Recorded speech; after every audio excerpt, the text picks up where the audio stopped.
সেখানে আপনাদের একটা বা দুইটা হচ্ছে। আপনি এত এরকম এরকম প্রশ্ন করতেছেন কেন বলেন তো? না না, আপনাকে ইদানিং দেখতেছি আপনি খুবই মানে অ্যাটাক করার মতন প্রশ্ন করতেছেন, কারণটা কি? আসলে আমরা আপনাদের ভালো দিকগুলো তুলে ধরতে চাই, খারাপ দিকগুলো আসলে আপনি দেখি শুরু থেকে খারাপ দিকগুলোই একদম তুলে ধরছেন কোন সময়? আমি প্রশ্ন করে দেখি যে অভিনেত্রীকে পজিটিভ বলে সেটা গুণগান গায়, আবার যখন নেগেটিভ কিছু হয় তখন রেগে যায়, এটা আসলে কেন? আমি কি রেগে গেছি?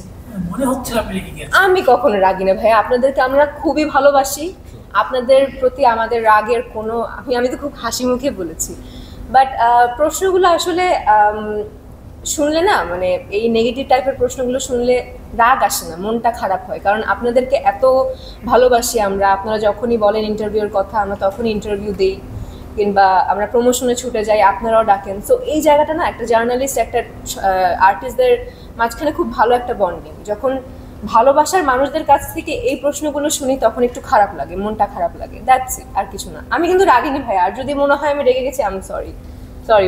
না আমাদের কথাগুলো কি আপনাদের সাথে আমাদের সাথে যে সম্পর্ক, জি এই সম্পর্কের জায়গায় ধরেন দর্শকদের কিছু জানার আছে, দর্শকরা আপনাদের সরাসরি প্রশ্ন করতে পারে, একদম একদম একদম, আমরা সেই জায়গা থেকে কিছু প্রশ্ন হয়তো আপনাদেরকে করি, সেই জায়গাতে অনেক সময় মনে হয় যে মনে হয় আমি আপনাকে অ্যাটাক করে কোনো কিছু এক্স্যাক্টলি নেগেটিভ করেছি, এটা আসলে কিন্তু শ্যামল ভাই যেটা বলতেছিল, এখন আপনার প্রশ্নটা একটা করেন, আপনি নিজের থেকে একটা প্রশ্ন ক্রিয়েট করেন, সেটা আমাদের করেন।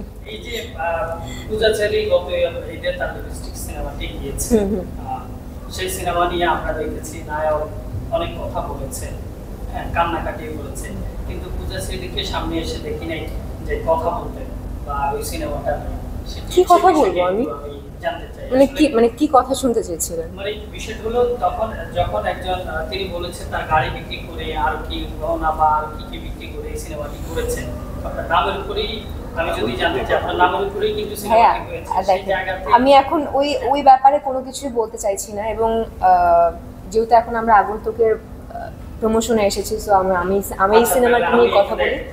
এই যে আগন্তুক সিনেমাটি অনেকে বলছে যে ওই ফিল্ম সিনেমা, এই যদি আমি বলি আপনাকে, আমি যদি বলি যে এই সিনেমাটি দেখার পর দর্শক হল বিমুখ হয়ে যায়, এতে আপনার দায় কতটুকু, আর্টিস্ট হিসেবে আপনার দায় আছে কিনা সেটা আমি জানতে চাই।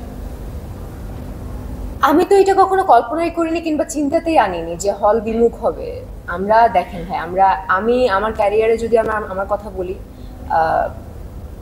মানে উইন করব আবার হেরে যাব, উইন করব আবার হেরে যাব, এভাবেই তো আসলে লাইফটা যায়।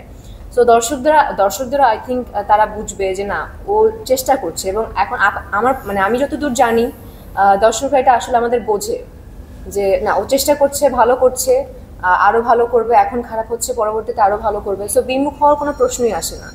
এবং দাহে কি যে বলছেন, এগুলো আসলে এই কথাগুলো আসলে চিন্তাই করি না আমি। শ্যামল মামলার সাথে আপনার জুটিকে দর্শক কিভাবে গ্রহণ করবে বলে মনে হচ্ছে আপনি? এখন পর্যন্ত they all are positive, they all are very positive. দেখা যাক সামনে, মাত্র তো আজকে ঈদের তৃতীয় দিন। তার সাথে কাজ করে কেমন লাগলো?